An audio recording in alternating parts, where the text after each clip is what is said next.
We are 3 months into the year, and I can't tell if this year is going by fast or going by incredibly slow.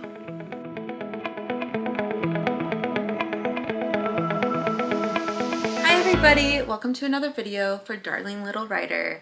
Today I am talking about the books that I read in Q1 of this year. So for those who don't know, I make a TBR for myself every quarter, and my goal is to read 50 books this year, which hopefully will be a book a week.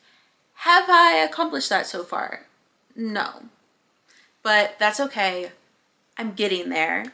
I think that a book a week is a completely reasonable goal for myself, and I feel myself kind of getting into that habit.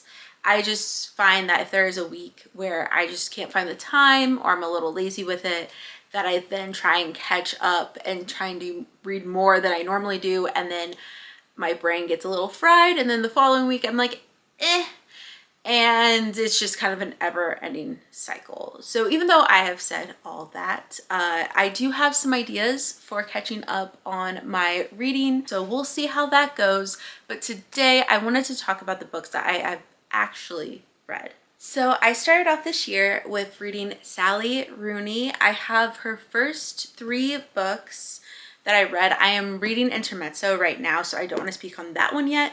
But for these books, I really enjoyed this. I wasn't exactly sure what to expect with Sally Rooney, but I really love her storytelling style and kind of the themes that she explores. I will say that probably my 2 favorites were Conversation with Friends and Normal People.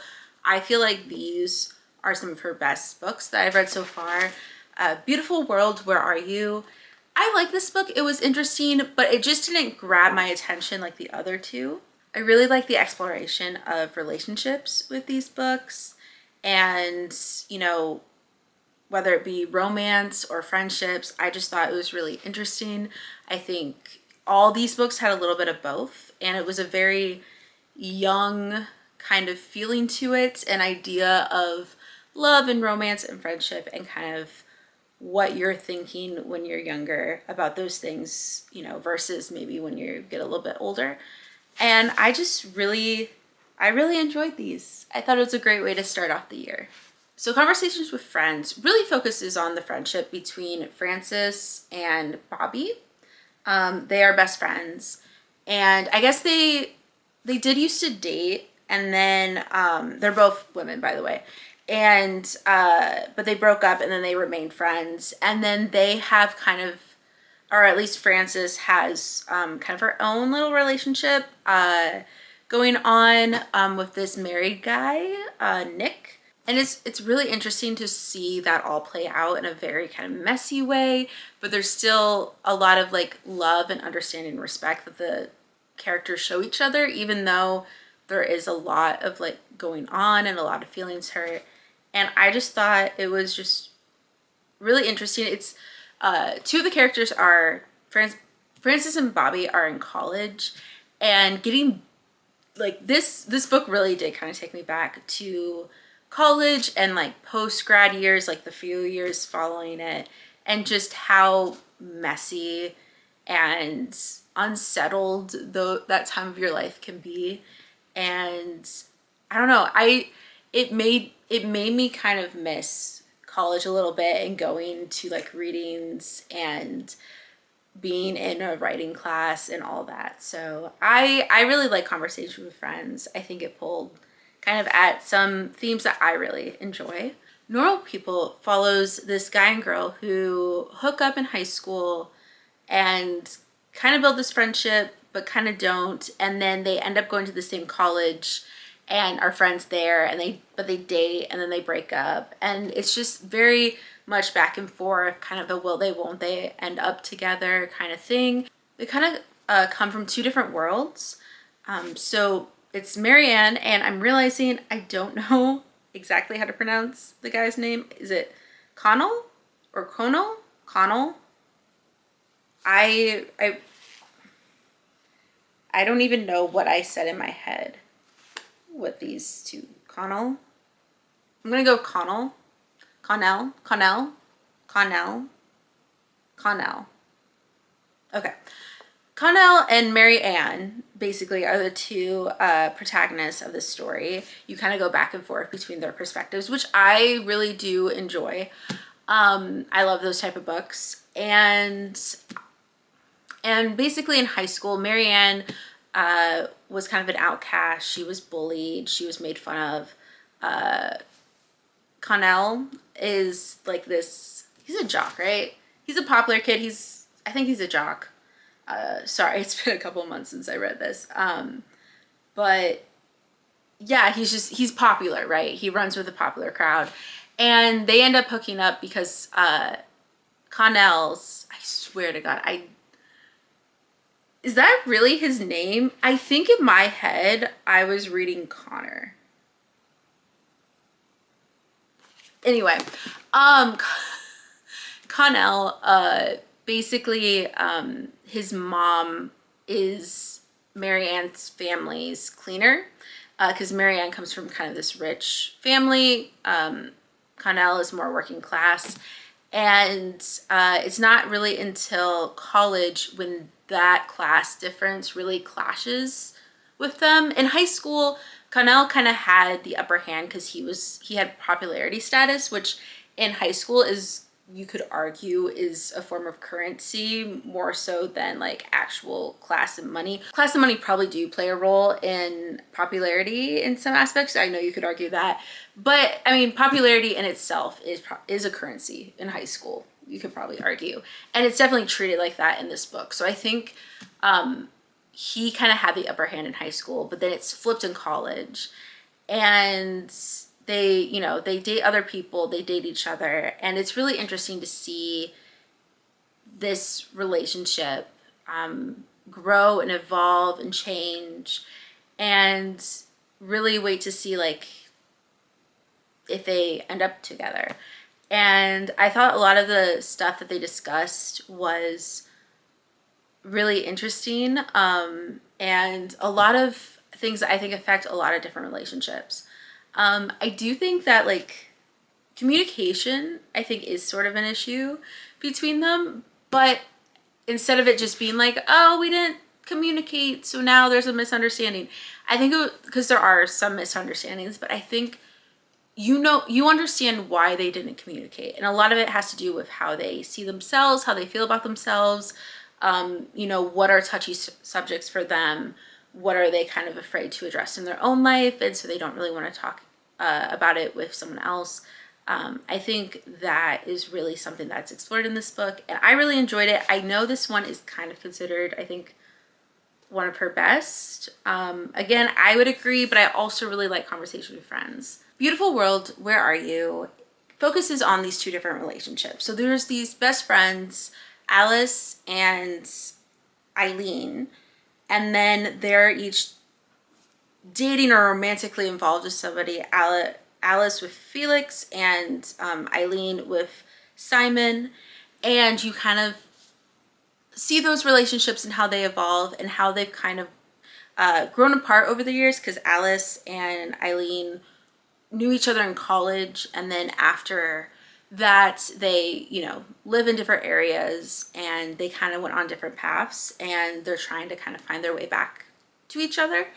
I think the biggest thing with this book is that it's a little hard to keep track of the characters because you are going back and forth between two romances, and I mean, it's pretty easy to kind of tell them apart because Eileen and Simon have known each other since they were younger, and there's a lot of history there, where Felix is kind of this new guy that Alice is seeing. So it's a very different dynamic. It's not, that's pretty easy, but I don't know. I just like I just had a harder time with this book.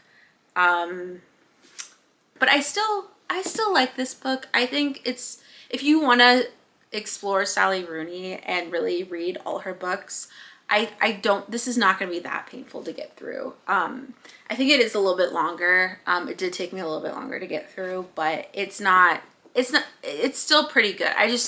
I really love these other two. And so I think that's why this one is getting a little bit lower of a rating, but it's like all of these books just do a really good job exploring relationships, both friendship and romance, in a very unique, interesting way. And the style of her, Sally Rooney has really established her style of writing. Like, it's very distinctly her.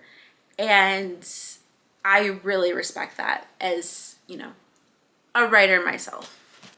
Okay, next, we kept the romance going and had a little fun with Emily Henry. I read Happy Place and then Book Lovers. I love Emily Henry books. I have decided, this has made it official. Last year I read Funny Story, like a lot of people did, and I absolutely loved it. I love the concept, I love the writing, I just loved everything about it. And these books did not disappoint. And I loved how all three of the books I've read by her, I plan to read the rest, don't worry. But all the books that I have read from her, I have found that she does such a good job. First of all, they're all very different, but again, like kind of like Sally Rooney, you can tell that is written by Emily Henry. So if Emily Henry, all her books have a very kind of funny premise, or at least fun premise, and there's a romance. What I also found in these books is that the characters have to go through a lot of emotional healing and self-discovery in order to get the romance that they are wanting, that is established in these books. It's, you know, from the 3 books I've read, by the way, which is her 3 recent books, not including the book that's coming out soon. But from what I've read, a lot of it has to do with like really exploring how past traumas can really influence your current relationships, and how, you know, it creates drama, but you can also find ways to look inward and try and deal with that trauma, whatever it is, you know, or whatever you're dealing with, and while also trying to pursue this relationship that is obvious that you so want. And a lot of the characters did that. So with Happy Place, you have Harriet and Wynne, which this gave like a season finale of Friends. Like, this was just so fun. So basically the premise is there is this I think it's a group of 6. Yeah, it's a group of 6 that have been friends since college for the most part. I think one of them is a spouse of somebody who came in later, but basically they've all been friends since college, and they get together all the time. And there's this cottage that one of the people owns, that they would go to every year, and it's owned by the woman's dad, and basically the family's selling the cottage, so they go to the cottage one last time. Although Harriet and Wynne, the, you know, will they won't they couple, had broken up, and the friend group does not know. So they have to go to this cottage and pretend, well, actually, I don't want to give too much away, but basically they both end up at the cottage together, and then it's sprung on them that the other couple in the friend group is going to get married, and so they now feel like they have to just go with everything and pretend to still be together, and then they'll tell them later what's actually going on. And basically you have all these funny like antics of like them getting paired up together, dealing with wedding stuff, dealing with all the traditions that they do whenever they come to this cottage, and really kind of you see the fallout of like the relationship ending, and eventually, you know, they discuss kind of what happened and they get into it and all that. But this book was so fun. Again, the character dynamics are just so well written, and I love this idea of like a friend group and a found family, and just having to be in this like small town, in this cottage all together. It's so fun. It definitely feels like the season finale of Friends, which I say that because a lot of the tension in the book is that, you know, they're getting older and everyone's kind of going to the next phase of their life, and they are, you know, trying to figure out how these friendships will last within that next phase. So I just think that this was just so fun. So Book Lovers, another Emily Henry book I read. Basically, Nora is this New York literary agent, and she agrees to go on this trip with her sister Libby, who's pregnant and is having her. Is it 3 kids? Is it 3 kids or 4 kids? I cannot remember. But anyway, she has a lot of kids, and one's on the way, and they go to this trip, which just happens to be in the town that one of her like star author has written a book about. And so they have like this fun sister trip. They're there for like a month, and basically she runs into this editor that turned down the book that this town was written about, and so she's very like grumpy about it, and they have kind of like a weird interaction before they went on, like, you know, in the past that you kind of get at the very beginning. And turns out that was his hometown, and so he has connection to the town, and so they kind of get to know each other as like the 2 New Yorkers in town, not counting the sister. And it's really plays on the trope of the, you know, city woman who goes to a small town for whatever reason, and then she falls in love with like the farmer or the baker or whatever, and she decides to leave her city life behind and go out and, you know, start this new life in a small town, and that, you know, this is what really matters and all that. And it really plays on that trope, and I really appreciated one, how she ended the book. I think was really well done, and I was very happy because I was a little worried. But then also just kind of all the things that she explored, because like, you know, that trope that I just said like is said in this book. Like the protagonist is making fun of that trope like throughout the whole book, but I think she kind of learns like why that trope is appealing, and it's something that she no longer resents, but she starts to kind of understand and kind of realizes that it's not really her, which is okay. And so I love this book. It's also, you know, about publishing. You know, Nora is a literary agent. The guy who's the guy again? Sorry, I should really write these names down. Charlie is, right? Yeah. Charlie is the editor. And so there's a lot of talk about books, which, you know, a reader loves books. Okay, what can I say? So the last 2 books that I read this quarter, one was The Other Black Girl. This book was so good. Okay, I have to tell you, I had no idea what this book was about. I realized that I didn't know what the genre was for this book, because it turned out to be like a suspense, which I was not. I did not know.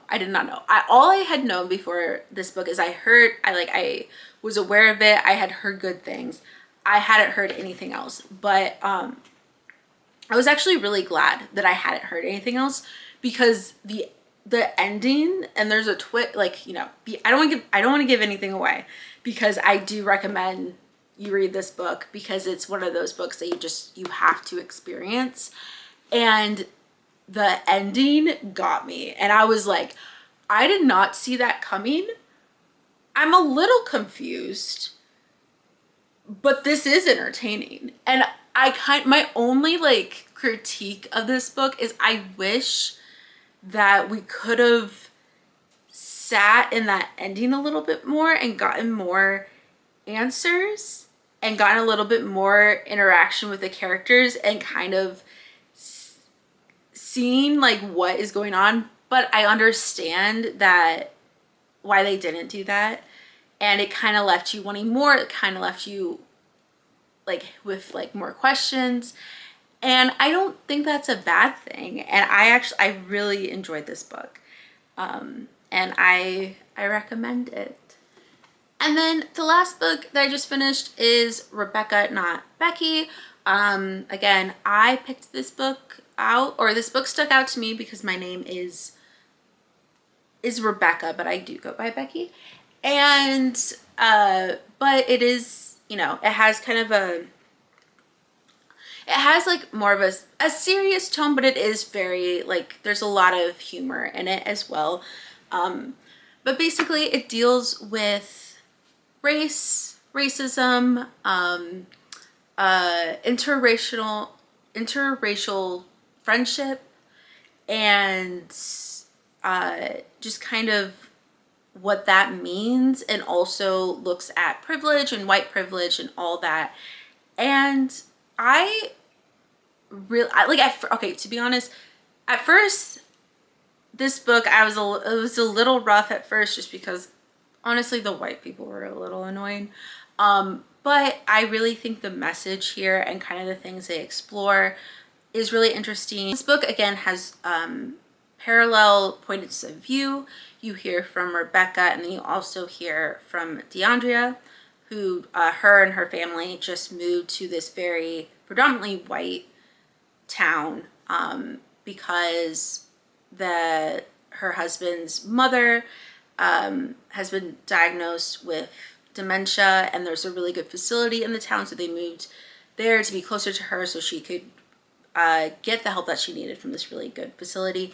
And you kind of get their point of views, and the two characters kind of clash a little bit, and it's really interesting to see them, like their interactions and kind of what they're thinking about different situations, and also see how similar they are. Like the authors really play with like the parallels and kind of showing that you know, beyond race, there are a lot of similarities between these women, and if they could, you know, kind of hinting that they could be good friends. And so I really I enjoyed this, and I think it's a really interesting exploration into this topic. These are serious topics they're discussing, but there is a lot of humor and a lot of light moments to kind of help you get through the journey, but have some of the more serious moments still kind of stick with you.